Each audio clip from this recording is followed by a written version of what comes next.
λίγο. Καλησπέρα παιδιά.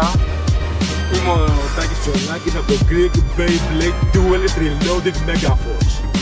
Στο απόψινό βίντεο οι σβουρίτσες, αλλά θα πάμε και θα εντρυφήσουμε γυρνώντας σαν τη σβούρα στα πιο επικρατέστερα Greek strip στέκια.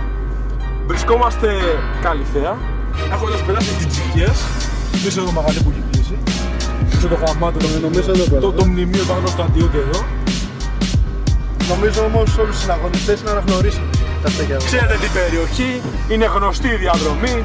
Σήμερα το βίντεο το κάνουμε σε συνδυασμό με τα αδέρφια από το burdella.com.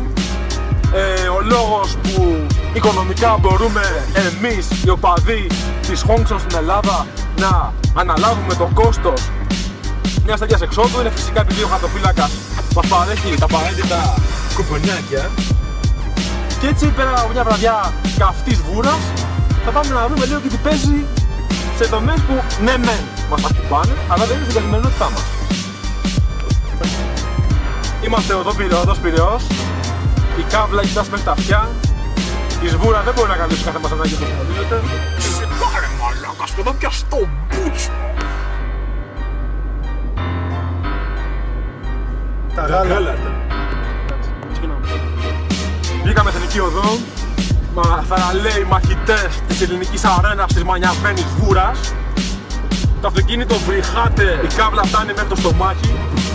Συνεχίζουμε το δρόμο μας προς το στέκι των Βασιλείων, στο οποίο οι ζουμερές βασίλισσες θα μας στερήσουν τους φυσικούς χυμούς μας.